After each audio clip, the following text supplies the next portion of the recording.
말씀 마태복음 7장 13절부터 14절까지입니다. 함께 합독합니다.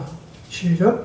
좁은 문으로 들어가라. 멸망으로 인도하는 문은 크고 그 길이 넓어 그리로 들어가는 자가 많고 생명으로 인도하는 문은 좁고 길이 협착하여 찾는 자가 적음이라.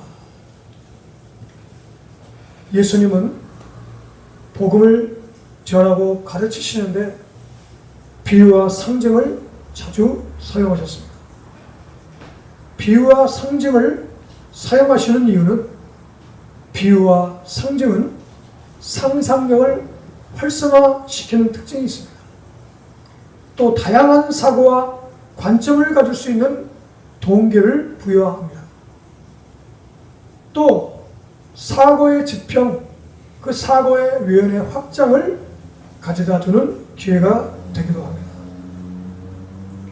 오늘 본문의 상징적 비유는 많은 의미를 함축하고 있습니다. 이 상징과 비유의 장점이 있는가 하면 상징과 비유의 또 약점도 있습니다. 아까 장점은 얘기했죠. 상상력을 활성화시켜줍니다. 사고의 위원의 확장을 주는 기회가 된다.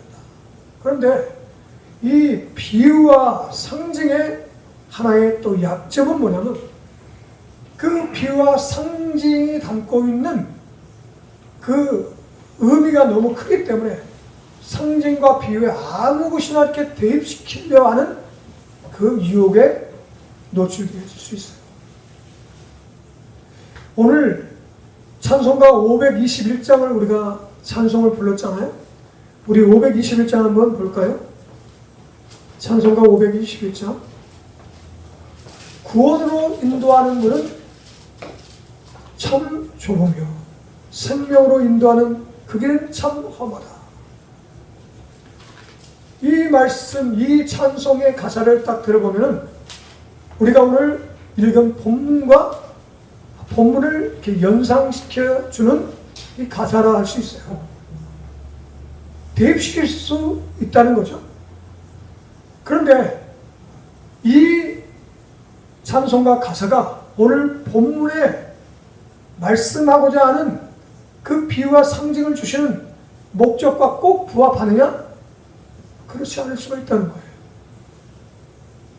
오늘 구원으로 인도하는 문은 참 좁다라고 하는 것은 결국 오늘 본문에서 얘기하는 그 좁은 문이라는 것은 구원을 받고자 하는, 구원으로 가는 문이다 라고 하는 의미로서 이 가사가 작사된 거겠죠. 넓게 생각하면 틀린 건 아니에요.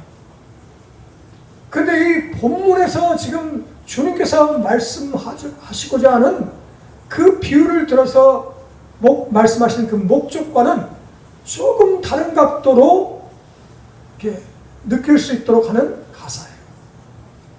그러니까 조심해야 된다는 거예요. 아무거나 대입시켜서는 안 된다는 것입니다. 좀 전에 말씀드렸죠. 본문의 상징적 비유는 많은 의미를 함축하고 있기 때문에 이 의미도 적용될 수 있고 저 의미도 적용될 수 있지만 오늘 특별히 이 본문은 어떤 의미를 가지고 있느냐, 거기에 주목해야 된다는 것입니다. 문이란, 오늘 비유와 상징으로 말씀하신 이 문이란, 그 문의 특징을 한번 생각해 볼까요? 문이란 벽이나 담, 울타리 등으로 막힌 서로 다른 장소나 영역을 연결시켜주는 통로입니다. 또 문이란 공간의 이동이나 소통의 수단이 되어주는 것이겠죠. 또 문이란 특징이 뭔가요? 새로운 세계나 새로운 차원으로의 도전의 기회이기도 합니다. 그러니까 문이라는 어떤 상징적인 표현을 딱 하면은 여러 가지를 연상할 수 있다는 것이죠. 주님은 그런 그 상징인 그 문을 이렇게 염두에 두시면서 그 문이라는 그 상징이 가진 여러 가지 의미를 염두에 두시면서 복음을 지금 문이라는 이 비유를 사용하셔서 복음을 전하고 계시는 것입니다.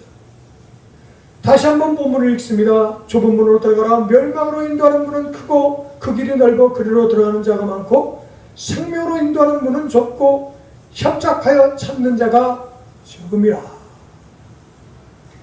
주님은 여기서 두 문을 대비시키고 있죠. 좁은 문과 넓은 문이라는 그 두 문을 대비시키고 있습니다. 또 그 두 문의 특징을 각기 세 가지씩 말씀하고 있습니다. 어떤 것이죠? 넓은 문은 멸망으로 인도한다는 거예요. 또 넓은 문은 크고 넓다, 크다는 특징이 있고 넓다는 특징이 있다는 것입니다. 이 좁은 문은 생명으로 인도한다. 또 특징은 좁다. 또 하나는 협착하다 라는 특징을 가지고 있다는 것입니다. 무엇을 의미하고 있는 것일까요? 해석하기가 쉽지만 않습니다. 그렇다고 시각장애인이 문고리 잡듯 할 수 있는 문제가 아니에요. 이 비유가 아주 짧은 본문으로 구성되어 있지만 매우 중요한 주제를 담고 있음을 단락 구성을 통해 미루어 짐작할 수 있다는 것이죠.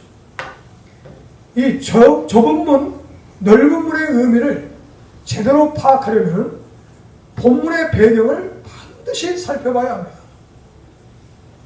본문의 배경이 무엇이죠?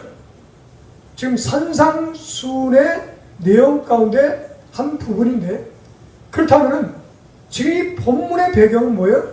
예수님이 산에 올라가 앉으셔서 제자들과 많은 사람들이 모인 가운데 하나님의 말씀을 특별히 구약의 시편과 구약의 모세오경을 재해석해 주고 있는 그 상황이 배경이에요. 그걸 염두에 두고 이 말씀을 이해할 필요가 있는 거예요. 늘 우리가 잊어서는 안 되는 것은 그 말씀이 선포되어질 때 어떤 역사적 배경과 상황이 있었는지를 염두에 두면서 그것을 이해해야 된다는 거예요. 그렇지 않으면 매우 다른 쪽의 그 의미로 빠져버릴 수 있다는 것입니다. 이 산상수훈, 특별히 십계명의 새로운 해석을 하고 있는 이 배경 가운데 본문의 비유는 신해산 계약법, 그 십계명의 해석과 결코 무관할 수 없다는 것입니다. 신해산 계약법의 새로운 해석과 좁고 넓은 문의 연관성을 찾기 전에 또 그것을 찾으려면 마태복음 7장 12절 말씀을 우리가 한번 살펴볼 필요가 있습니다. 마태복음, 오늘 읽은 말씀의 바로 전이죠. 마태복음 7장 12절 말씀 한번 읽어보겠습니다. 시작. 그러므로 무엇이든지 남에게 대접받고자 하는 대로 너희도 남을 대접하라. 이것이 율법이요 선지자다. 단락 구성상 좁은 문으로 들어가라 이 두 요절이 따로 떨어져 있는 것처럼 보이지만 사실은 이 모두가 다 연결되어 있는 거예요. 따로 떨어진, 동떨어진 요절이 아닙니다. 연결되어져 있는 것들이에요. 그래서 지금 예수님께서 율법과 선지자의 정신이 무엇인가 라는 것을 그 앞선 요절에서 설명하고 있는 것인데, 본문의 그 앞선 요절, 지금 읽은 게 뭐예요? 남에게 대접받고자 하는 대로 너희도 남을 대접하라. 이것이 율법의 정신이요 선지자의 정신이다 라고 가르쳐 주고 있는 것입니다. 율법이 주어진 이유와 목적을 이해하는 데 있어서 창조 사건과 연관지어 생각하면 큰 도움이 됩니다. 창조라는 것은 뭐예요? 창조 행위가 있었다는 거죠. 창조 행위가 있었다는 것은 어떤 것을 근거로 하는 거죠? 그냥 무대뽀로 아무 생각 없이 무엇을 만들어내는 게 창조인가요? 창조 행위라는 것은 반드시 창조 원리에 입각한 창조 행위인 거예요. 그 모든 창조물들의 그 원리들이 있다는 거예요. 원리대로 창조되어진 것이지 아무 생각 없이 아무 뜻이 없이 아무 원리 없이 만들어진 창조물은 없다는 것입니다. 창조 행위는 창조 원리에 입각한 행위라는 당위성이 있어요. 그게 전제되어야 된다는 거예요. 원리가 내재되어 있지 않은 창조물은 다른 창조물과 조화를 이룰 수가 없는 거예요. 한번 생각해 보세요. 사람들이 무엇을 만들어내요. 근데 만들어내서 사람들이 유용하게 사용하고 있는데 그것 때문에 지금 지구가 몸살을 앓고 있잖아요. 하나님이 창조하신 창조물들은 전부 다 조화롭게 되어 있어요. 그들이 생명을 다해도 썩어서 거름이 되고 다른 생물들의 먹이가 되어져서 자연 친화적인 모든 원리를 갖고 있어요. 하나님의 창조물들은 다 그런 창조 원리에 입각해서 만들어졌다는 거예요. 근데 인간들이 만들어내는 것들은 그저 인간들의 유용한 목적에 의해서만 필요한 것인데 창조 원리에 입각한 창조물이 그 만들어낸 물이야 그 상품이 아니면은 어떻게 돼요? 결국 그것 때문에 인간들이 고통을 받게 됐다는 거예요. 그러니까 창조 원리에 의해서 만들어진 인간의 발명품들이 있을 수도 있지만 그렇지 않은 것들이 대부분이라는 거예요.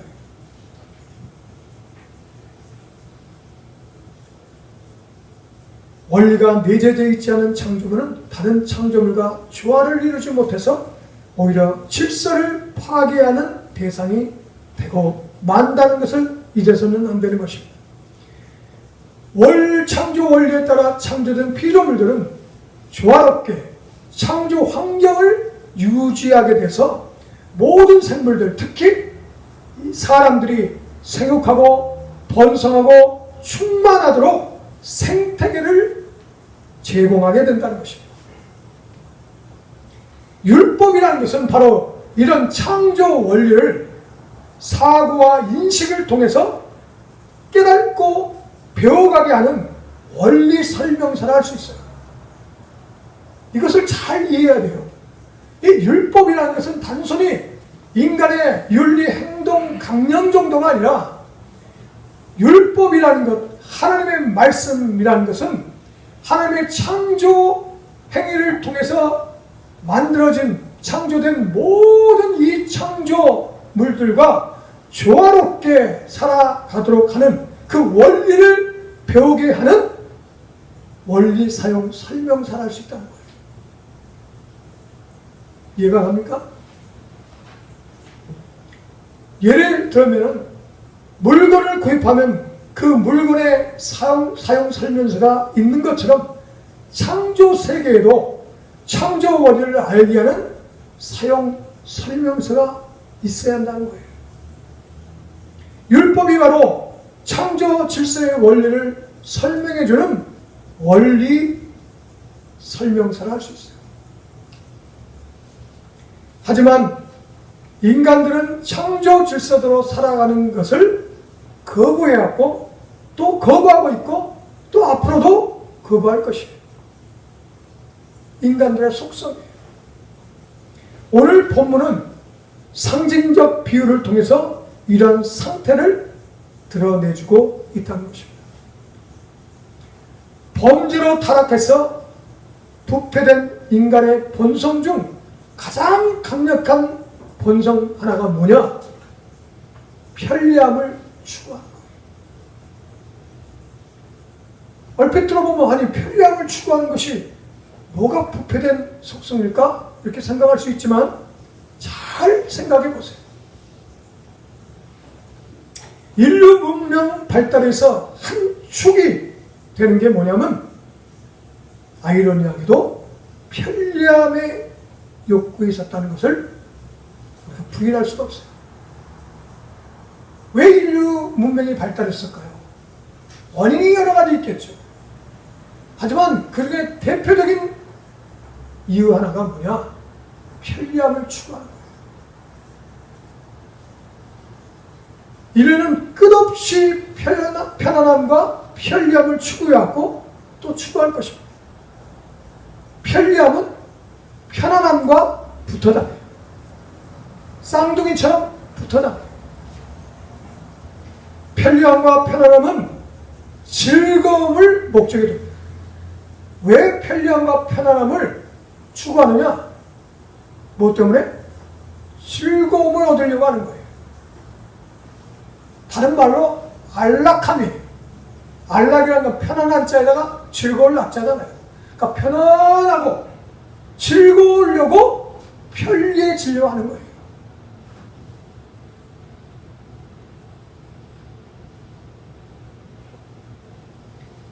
편리하다는 말은 번거로운 과정과 절차를 생략하거나 대폭 줄인다는 뜻이에요. 과정과 절차를 줄이면 빠르고 손쉽게 목표를 달성하게 됩니다. 그것이 편리함이고 편안함이면 즐거움이 되는 것이겠죠. 반대로 원리를 따라 살아가는 삶은 약간 불편하지 않아요. 질서로움은 불편함을 감수해야 유지되는 특성이 있어요. 질서는 과정과 절차를 생략하거나 줄여서는 결코 주어지지 않습니다. 우리가 이 말을 이해하려면 교통 법규를 한번 생각해 보세요. 교통 질서가 잘 지켜지는 환경을 한번 생각해 보세요. 왜 과속하고 왜 신호를 위반하죠? 빨리 가려 하거나 편안하게 가려고 하는 거예요.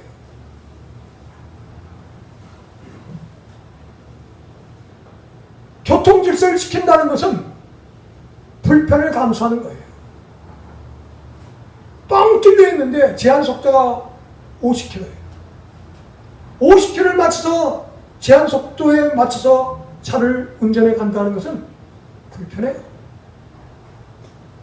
뻥 뚫려 있는데 빨리 가고자 하는데 제한 속도는 나를 불편하게 해요. 차도 없는데 신호가 딱 걸려 있어요.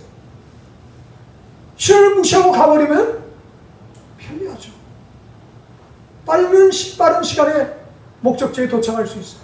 근데 신호를 지킨다라고 하는 것은 그것을 감수해야 되는 거예요. 불편.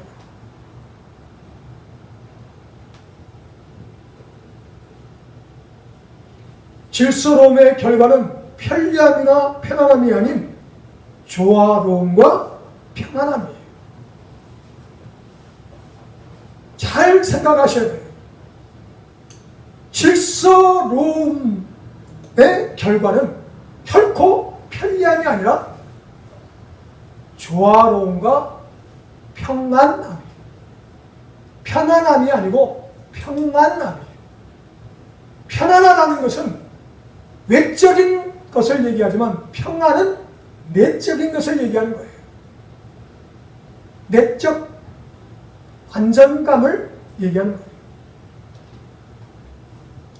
창조주스를 깨달아 알아 그 원리대로 살아가게 하는 율법은 그래서 편리함과 편안함을 추구하는 우리를 불편하게 만든다는 거예요. 그래서 율법이 우리에게 주어지고 율법대로 계약법대로 살아가려 하면은 우리는 어떻게 해요? 우리의 편리함을 추구하는, 편안함을 추구하는, 즐거움을 추구하는 우리의 성향과 대치가 되기 때문에 우리를 불편하게 만들어요. 번거롭게 해요. 어떨 때는 답답하게 해요. 본문의 좁은 문은 그냥 구원으로 인도하는 그 문이라는 그것으로 해석하기보다는 어떻게 해요? 율법을 의미하는 거예요. 구원 자체를 문으로 얘기할 수도 있어요. 꼭 틀리다고 얘기할 수 없어요. 그러나 이 맥락상 이 말씀이 주어지는 좁은 문이다 넓은 문이다라고 비유를 상징적으로 표현하고 계시는 그 예수님의 말씀의 목적은 그냥 지금 구원이다 라는 것을 얘기하시려는 것이 아니라 사실은 율법을 지키는 것에 대해서 말씀하고 싶어 하시는 거예요. 그러니까 적용을 제대로 해야 될 필요가 있다는 것입니다. 좁은 문으로 들어가는 과정은 뭐예요? 율법을 지키는 삶을 의미하는 거예요.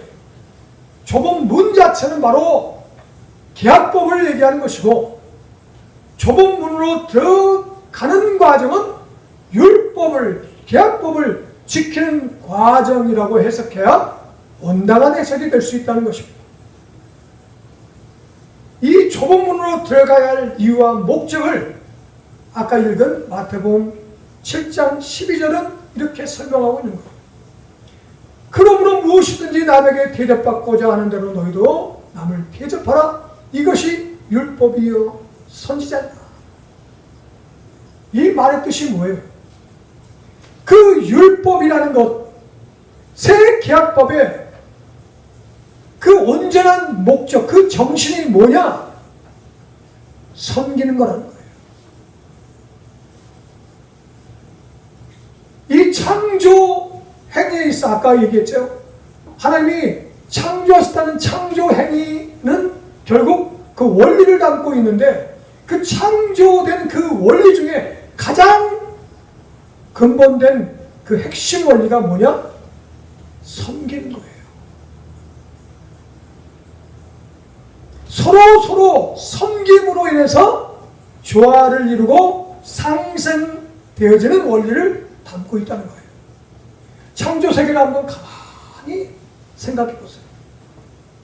모든 우주 만물들이 제각기 제 위치에서 제 역할을 하고 있는데, 그 제 역할을 하고 있다는 것은 뭐냐? 그 전체 모든 것을 조화롭게 하기 위해서 자기의 있는 자리에서 섬기고 있는 거예요. 태양은 태양의 그 기능을 하고 있는 거예요. 달은 달의 그 목적하신 대로 그 역할을 감당하고 있는 거예요. 자기 위치에서. 모든 생물들도 이 창조 질서 안에서 자기 나름대로의 어떤 역할을 감당하고 있는 거예요. 근데 자기 역할을 감당하고 있는 이 행위가 뭐냐? 결국 모든 전체 창조 질서를 위한 섬김의 행위예요. 유독히 사람들만 섬김의 그 원리를 따라 가지 않으려는 속성을 갖고 있다는 거예요. 그게 범죄와 타락으로 말미암아 주어진 부패된 속성의 특징이라는 거예요.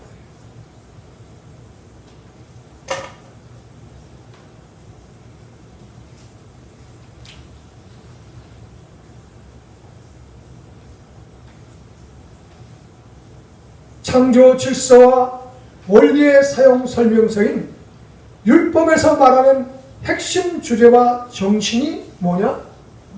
타인을 대접하는 것, 곧 뭐라고요? 타인을 섬기는 것이에요. 다시 말해 창조세계는 서로 섬김으로 유지되는 원리로 피조되었다는 것입니다.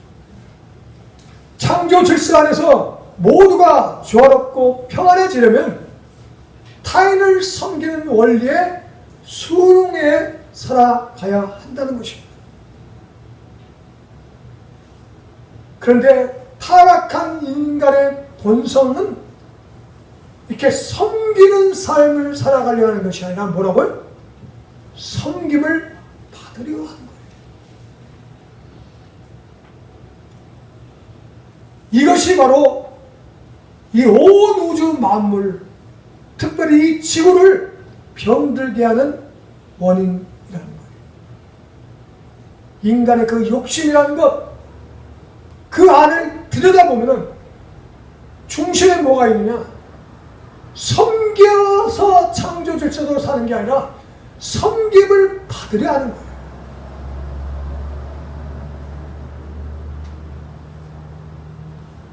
타락한 인간의 본성은 타인으로부터 섬김을 받으려 한다는 것입니다. 왜? 섬기는 삶은 불편하고 힘들기 때문입니다. 생각해 보세요. 섬김을 받는 게 좋아요? 섬기는 게 좋아요? 섬김을 받으면 더 편해요. 근데 섬기려 하면은 많은 과정과 절차를 스스로가 다 겪어내야 돼요. 불편해요. 힘들어요. 섬김을 받고 싶어하는 우리들의 속성은 어디서 발견할 수 있느냐? 여러 군데에서 발견할 수 있지만 특별히 서비스 산업에서 그 모습이 두드러지게 나타나고 있다는 거예요. 서비스 산업의 발달과 확산은 섬김을 받으려는 욕구의 산물이에요. 내가 감당해야 될 과정과 절차를 타인이 대신하는 것이 서비스의 핵심이에요. 그래서 지금 이 땅에 존재하는 직업군 가운데 가장 넓은 직업군이 뭐예요? 서비스 산업이에요. 고객 감동, 고객이 감동하기까지 하는 슬로건 들어보신 적 있죠? 무심히 들어보면 그냥 저 업체가 고객을 감동시키려 하는구나, 고객이 감동하기까지 최선을 다하려 하는구나, 이렇게 받아들일 수 있는데 그 슬로건 안에 깊이 내재되어 있는 그 마음이 어떤 마음일까요?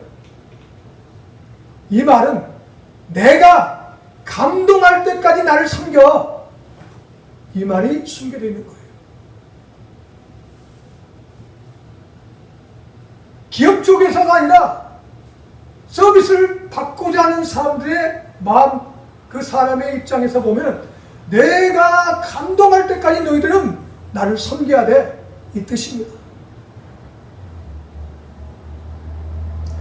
섬김을 받는다는 것은 편리함과 편안함 그리고 즐거움 모두를 만족시킬 수 있지만 이러한 욕구는 결국 창조 세계의 질서를 무너뜨리고 조화로움과 평안함 대신 불균형과 불평등, 양극화를 그 자리에 함께 한다는 것을 우리가 인정하지 않을 수가 없어요. 그 현실을 우리는 너무도 분명하고 생생하게 지금 맞닥뜨리고 있어요. 지금 우리나라에서 가장 큰 문제가 뭐예요? 양극화 아닙니까? 불평등 아니에요?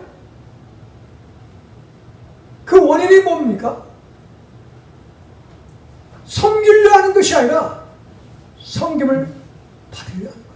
왜 돈을 많이 벌려 할까요? 그 돈 많은 것 갖고 다른 사람의 섬김을 받으려 하는 거예요. 돈이 많으면 섬김 받을 수 있는 그 과정, 그것이 기회가 넓혀져요. 많아져요. 그러니까 돈 갖고 갑질하는 거예요. 왜 너 날 섬겨야 되는데 왜 섬기지 않아? 이게 갑질 아니에요?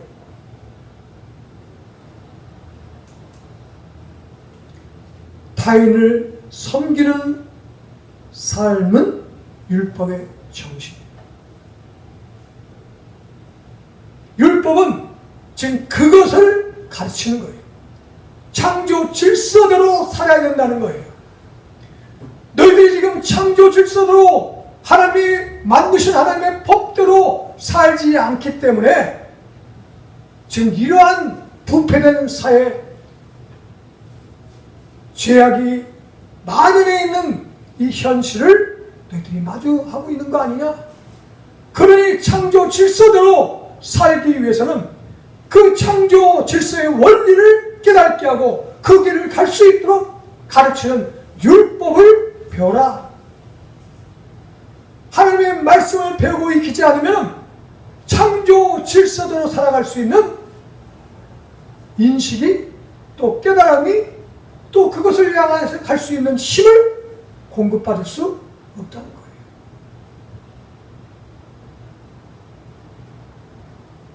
타인을 섬기는 삶이 율법의 정신이요 선지자의 정신이에요. 선지자가 구약의 선지자들이 늘 외쳤던 말이 뭐냐면 이것을 회복해야 된다는 거예요. 섬기는 삶을 회복해야 된다는 거예요. 율법이 바로 그것을 얘기하고 있으니 창조 질서는 바로 그것이 핵심이니 섬기는 삶으로 이제 회복해야 된다는 거예요. 타인을 섬기는 삶이 창조 질서요 생명 원리를 지키는 삶이라고 주는 지금 가르침을 주고 있는 것입니다.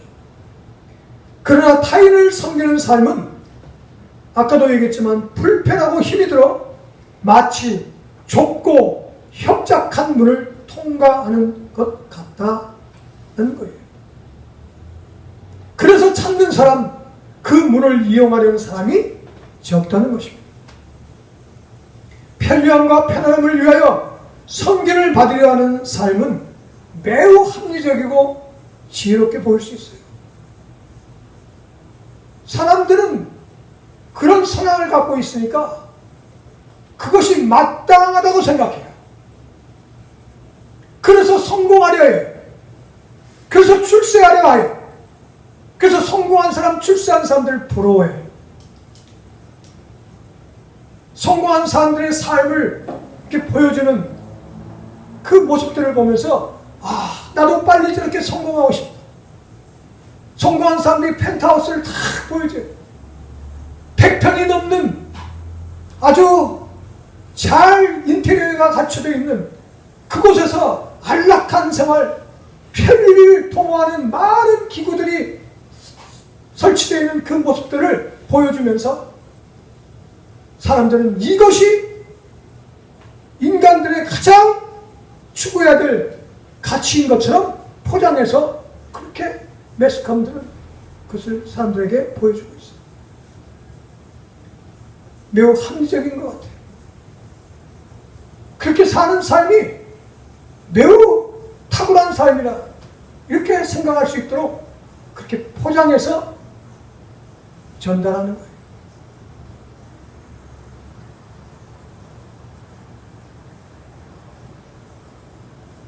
그런데 주님은 이러한 편안함, 편리함, 즐거움을 쫓아 사는 삶은 필경 멸망의 길이라고 단언하십니다. 그럴 수 있어가 아니라 필경 반드시 멸망할 수밖에 없다는 거예요. 그게 창조 질서라는 거예요. 하나님이 만드신 창조 원리는 섬김의 삶을 살도록 되어 있는데 그렇게 살지 않으면 어떻게 된다? 필경 멸망하게 된다는 거예요. 지금 이 지구를 어떻게 과학자들은 지금 진단하고 있죠? 대멸종 위기라고 얘기해요. 지구 온도가 1도만 더 높아지면은 이제 대멸종의 그 현상들이 지금 속수무책으로 벌어질 것이다. 그렇게 얘기를 하고 있어요. 그 원인이 뭐죠? 그렇게 된 이유가 뭐예요? 인간만이 섬김을 받으려 하는 그 속성대로 하나님의 창조 질서를 역행하고 살아왔던 결과예요. 하나님이 특별히 우리가 범죄했기 때문에 심판하기 위해서 대멸종의 또 생태계 파괴라는 어떤 그것을 하나님이 지금 징계로 주신 거다. 천만의 말씀이에요. 하나님의 심판은 그렇게 심판하시는 심판이 아닙니다. 이건 우리들이 불러온 거예요. 사필 규정이에요. 심은 대로 거두는 거예요. 창조 질서대로 살지 않으면 어떻게 해요? 질서대로 살지 않은 것, 그 역행하는 것 때문에 필연적으로 오는 것들이 있어요. 그 위치에서 그 역할을 못하면 어떻게 해요? 고장나는 거예요. 왜 건강이 위협을 받는 거죠? 건강할 수 있는 그 원리대로 살아가지 않으면 질병이 찾아오는 거예요. 몸에 해로운 음식을 계속 먹으면서 주님께서 저희 건강을 지켜주세요. 아무리 기도해도 하나님은 그것을 들어줄 수가 없다니까. 왜 들어줄 수가 없어요? 그건 하나님의 창조 행위와 창조 원리에 위배돼요. 하나님은 법으로 계시는 분이에요. 하나님은 당위로 계시는 분이에요. 질서를 창조하시고 당위로 계시는 분이기 때문에 그 질서를 역행하실 수가 없는 거예요. 건강해질 수 있는 그 원리를 따르지 않고 나쁜 것을 계속 해로운 것을 하면서 건강해지기를 소원한다? 이것은 아주 이상한 논리예요. 말이 안 되는 거예요. 비상식적인 거예요. 그렇기 때문에 예수 믿는 사람들은 건강해질 수 있는 그 원리대로 살아야 돼요. 그래서 탄산음료 많이 먹으면 안 돼요. 우리 애들이 탄산음료를 너무 즐겨 마셔. 그 젊을 때는 그것이 별로 해를 가져다 주는 것처럼 못 느껴. 운동 안 하면서 건강해지를 원한다? 그것도 비상식적인 거예요. 아무리 하나님이 우리를 사랑하신다 해도 당위신 하나님은 운동하지 않는데 건강을 주실 수 있다? 불가능한 얘기예요. 원리대로 살아야 돼요. 하나님의 법대로 살지 않으면 결단코 그 원리에 의해서 필경 멸망하게 된다는 것입니다. 섬김을 받으려 하는 사람은 많고 그 방식들은 세상에 만연해 있어요. 이러한 사람들과 이들이 만드는 방식으로 인해서 피조세계는 고통당하고 있다고 성경은 증언하고 있습니다. 한번 읽어보겠습니다. 로마서 8장 21절 22절.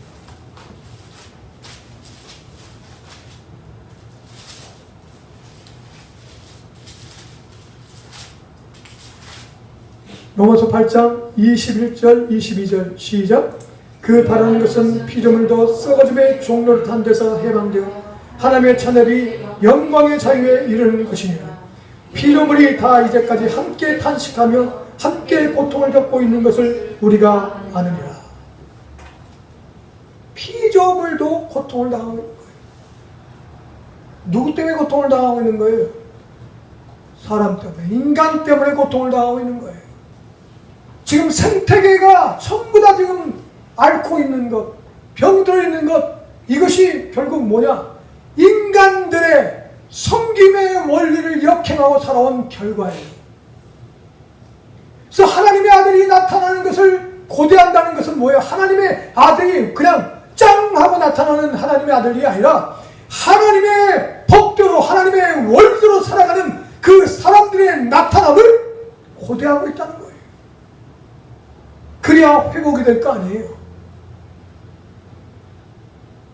창조 질서대로 사는 것이 피조물의 종로를 타고 있는 것, 썩어질 것의 종로를 타고 있는 그 고통 가운데서 해방시키는 길이라는 거예요. 그러니까 분리수거 제대로 해야 돼요. 음식물 쓰레기 줄여야 돼요. 아니, 나오지 않게 하기 위해서 노력해야 돼요. 그까짓 것 이렇게 생각하면 안 돼요. 모든 원리를 무시하면 안 되는 거예요. 원리대로 살지 않으면서 멸망하지 않겠다 생각하는 것. 우리는 예수 믿으니까 구원받아서 저 하늘에 갈 거야. 이 세상은 하나님의 불로 심판할 거야. 그런 사고가 바로 뭐가 숨어져 있느냐? 나는 괜찮고 너희들은 멸망해도 돼 라고 생각하는 거예요. 그 얘기는 결국 나만 괜찮으면 괜찮다는 거예요. 타인을 섬기는 삶의 정신을 갖고 있는 사람은 도저히 나올 수 없는 생각이에요. 예수 믿는 나는 구원받아서 천국 가고 예수 믿지 않은 사람들 이 땅에서 불로 심판받아야 된다. 이런 얘기가 어디 있어요? 우리에게 맡겨진 사명이 뭐예요? 하나님이 주신 그 계약법을, 하나님의 그 말씀을, 그 법을 지켜가면서 창조 질서를 회복하는 거예요. 그러면 생태계가 다시 회복될 거예요. 대멸종의 위기 가운데 우리가 빠져나올 수 있어요.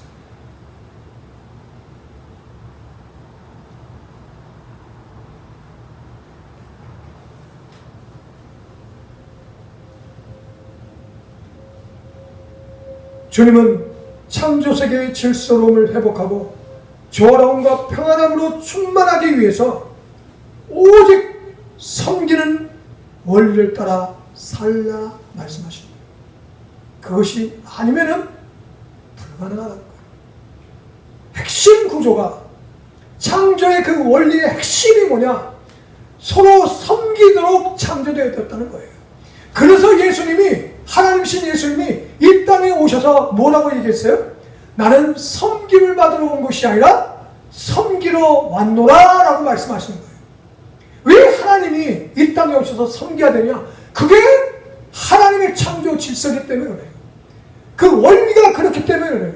근데 하나님이 창조 주신데도 하나님이 섬기는 역할을 하지 않으면 이 온 우주는 돌아가지가 않아요. 그래서 하나님은 지금도 일하고 계세요. 하나님은 일하시는 하나님이에요. 일하신다는 것은 섬기는 역할을 하고 계신다는 거예요. 하나님이신데. 그래서 어떤 목사님은 하나님을 정말 아주 하나님으로 배없는 그 경험을 했는데, 그 하나님을 배웠더니 하나님이 어떤 하나님이었냐? 종으로 계신 하나님을 배웠대요. 종으로 계신. 자기는 하나님이 높고 높은 곳에 거룩한 하나님으로 생각했는데 하나님을 딱 뵙고 보니까 종으로 계시더라고요. 종을 위해 계시는 하나님이 아니라 종이시는 하나님을 배웠다는 거예요. 하나님이 종으로 계시더라. 충격을 받았대요. 어떻게 하나님이 종으로 계시지? 찬양과 영광과 모든 것을 받으시게 합당하신 그분으로 계실 줄 알았는데 하나님은 종으로 계시더라. 그때 알았다는 거예요. 하나님이 종으로 계시지 않으면 이 창조 질서를 유지할 수 없구나. 당위로 계시는, 법으로 계시는 하나님이 그럴진데, 그러면 어떻게 돼요? 모든 만물들은 그 자리에서 섬기는 역할을 감당해야 된다.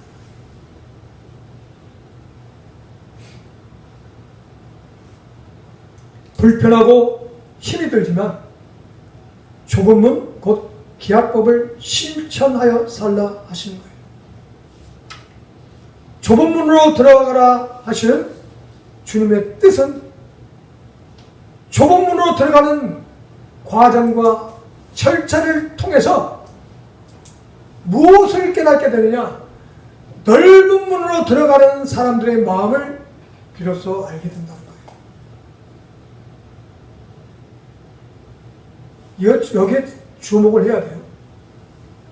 넓은 문으로 들어가려 하는 것, 성김을 그냥 받으려 하는 사람들의 마음은 지식을 통해서, 사람들의 뉴스를 통해서 그것은 피상적으로 하는 거예요.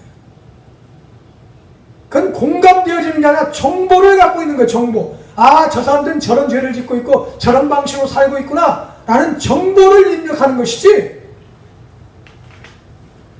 정말 그들의 마음을 공감하는 게 아니에요. 근데 좁은 문으로 들어가는 하나님의 창조 질서대로 남을 섬기는 삶을 정말 살아보려 하는 그 과정을 경험하는 그 과정 가운데 뭐가 오느냐? 진짜 그렇지 않은 사람들의 마음이 느껴지는 거예요. 저들이 왜 저런 삶을 선택하고 저런 방식을 고수하고 있는지, 저런 모습밖에는 왜 유지하고 있지 못하는지를 비로소 공감하게 되는 거예요. 공감하게 되니까 어떻게 돼요? 정말 그들을 향한 긍휼함이 생기는 거예요. 그들이 정말 잘못된 길을 가고 있구나라는 것이 느껴져야 우리가 그들에게 하나님의 원리를 제시하고 가르칠 수 있는 거 아니에요? 그런 마음이 없으면 의지를 세워서 하나님이 그게 아닙니다. 이렇게 살면 안 됩니다. 라고 하는 그런 복음의 제시를 한두 차례는 할 수 있을지 몰라도 정말 그들의 영혼을 뜨겁게 사랑하고 그래서 긍휼히 여기는 마음으로 삶으로 그들을 계속해서 인도해 나가는 그런 삶은 거기서 나타날 수가 없어요. 그러니까 주님은 지금 좁은 문으로 들어가면 너 자신만 구원받아라 라는 그 뜻이 아니에요. 창조 질서를 배워가는 그 율법을 지켜 행하려 하는 그 과정 가운데 첫 번째는 뭐라고요? 그렇지 않은 사람들을 이해하게 된다는 거예요. 공감하게 된다는 거예요. 그래서 그들을 섬길 수 있는 삶의 동기와 힘을 얻게 된다는 거예요. 그러니까 내 위치에서 내 역할을, 기능을 잘 감당하는 것은 결국 전체를 위한 헌신이고 섬김인데 그 내 위치에서 내 역할을 감당하려면은 그렇지 않는 사람들의 마음이 느껴져야만 그래도 그것을 감당하지 저들의 마음이 느껴지려면 내가 왜 저들 때문에 이렇게 삶을 살아? 아이 부질없지. 아유 해봤자 뭔 소용이야. 이 세상은 안 돼. 그래서 예수님 빨리 오시옵소서. 정말 가난은 이 나라의 임금님도 해결 못한다는데 아이고 어떻게 해결하겠어요? 그냥 포기돼 버리는 거예요. 그런데 정말 섬기는 삶에 대한 그것에 자각된 사람은 포기가 안 되는 거예요. 포기가 될 수가 없어요. 내 위치에서 내 역할만 하는 것으로 끝나는 게 아니라 그 역할을 하지 않으면 전체가 병들어 죽는다는 것을 알게 되는데 어떻게 그걸 포기해요? 그 역할을 하지 않으면 내가 내 자리에서 내 위치에서 섬기는 삶을 살지 않으면 어떻게 돼요? 나만 죽는 게 아니라 다 죽는데 어떻게 그것을 포기하겠냐고요. 우리 가정을 한번 생각해 보세요. 가정 가운데 어떤 한 형제가 어려움을 당하고 있어요. 아유, 그건 제 일이지. 지가 뭐 못나서, 지가 공부 안 해서 그러지. 이렇게 생각하면 어떻게 해? 결국 그것 때문에 가정이 허물어지는 거예요. 관계가 깨져버리는 거예요. 형제는 어떻게 돼요? 내가 아무리 잘나간 내 육체하다고 내 다른 형제가 아파하고 힘들어하면 그것이 느껴져요. 보여줘야 돼요. 그러면 어떻게 돼요? 섬겨야지. 도와줘야지. 같이 아파해줘야지. 그게 형제. 아유 내 위치에서 나만 잘하면 되지. 그러면 결국 어떻게 돼요? 피리겸 같이 망하는 거예요. 같이 망해요. 나만, 그걸 넓게 하는 내 가족만, 내 나라만, 이게 전부 다 뭐예요? 나만 생각하는 거예요. 그건 섬기는 삶이 아니에요. 그것뿐만 아니에요. 타인을 섬기는 삶의 과정을 통해 섬김을 받으려는 본성의 집요함을 비로소 발견하게 되는 거예요. 자기 안에 섬김을 받으려 하고 있는 그 속성들을 어떻게 발견하느냐? 설교 말씀 들어서 발견되어지는 것도 있을 수 있어요. 성경을 보면서 깨달을 수 있어요. 하지만 그렇게 오는 깨달음과 자기가 섬기는 삶을 살면서 발견하는 부패의 속성과는 질이 틀려요. 정말 자기가 섬기는 삶을 살아보려고 분투하고 애쓰고 노력하는 가운데 발견되어지는 자기의 그 더럽고 부패된 속성을 다 맞았을 때 비로소 주님, 제가 이런 자네요. 제 안에 이런 것들이 도사리고 있네요. 주님, 저를 좀 어떻게 좀 해주세요. 라고 하는 간절한 기도가 그때 나오는 거예요. 비로소 그것이 인식되어지고 직면하게 되고 하나님, 저를 어떻게 해주세요. 라는 절박한 기도가 비로소 나오게 되는 거예요. 그래서 주님이 섬기는 삶이 그것이 하나님이 기뻐하는 삶이니까 무조건 살아라! 라고 얘기하는 게 아니에요. 그런 삶을 살아가는 과정을 통해서 비로소 그렇지 못한 그 죄된 부패된 본성이 깨달아진다는 거예요. 그래서 그 길을 걸어라 가라 하는 거예요.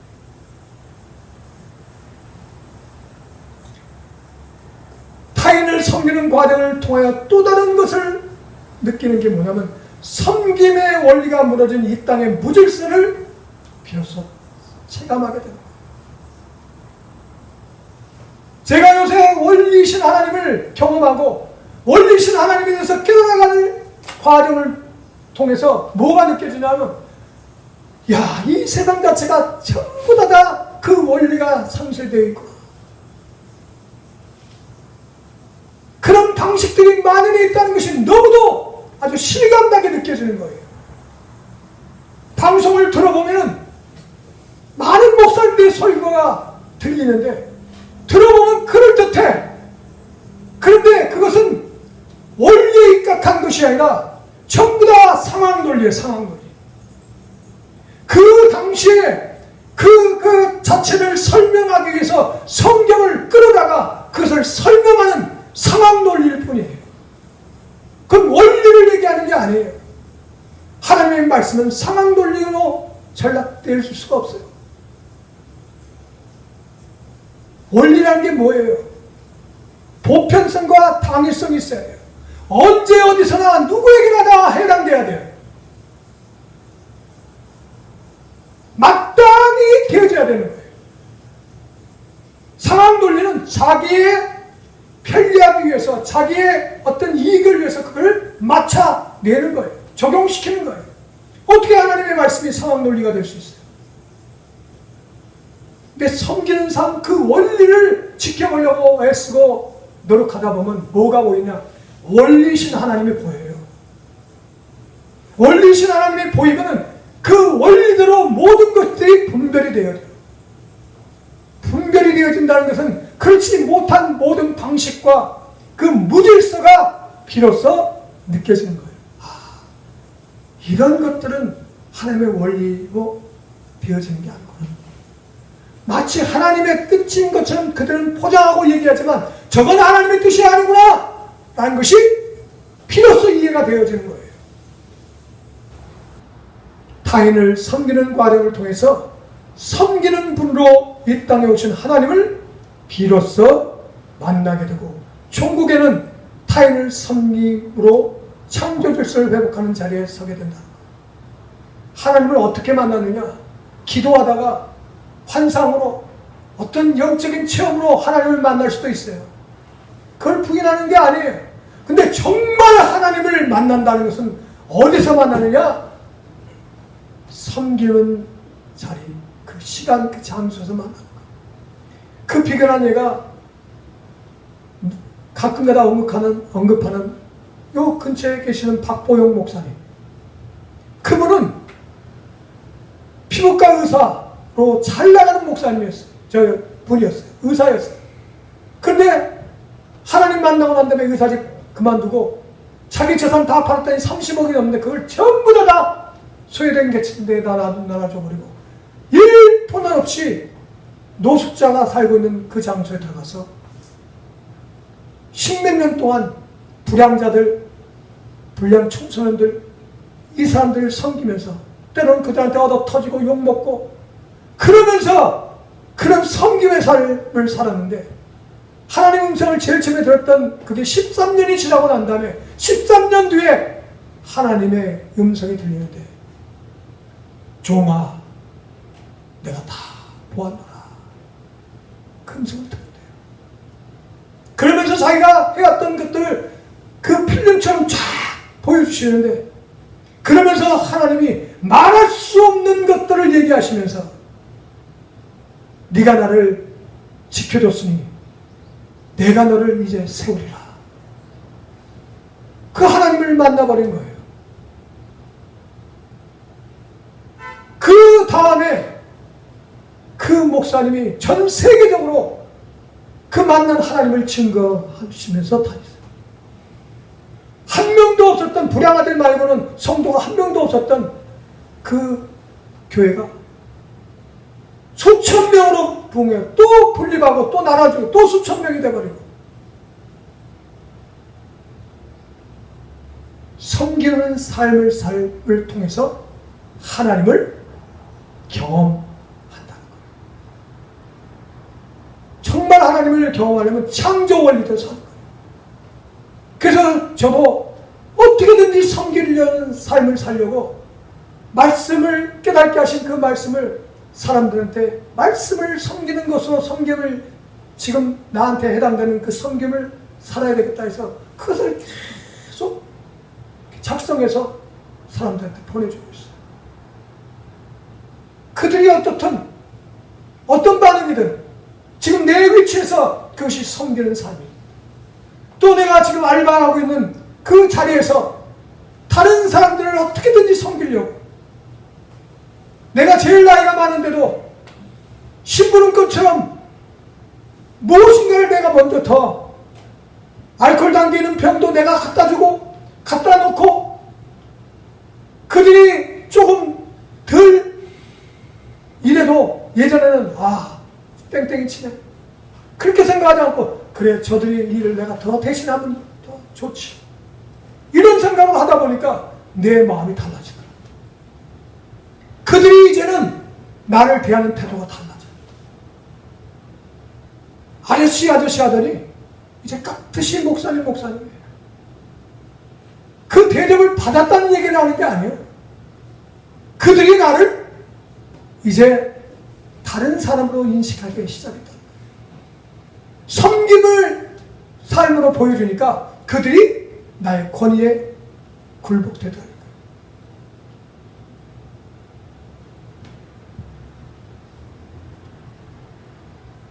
마무리합니다.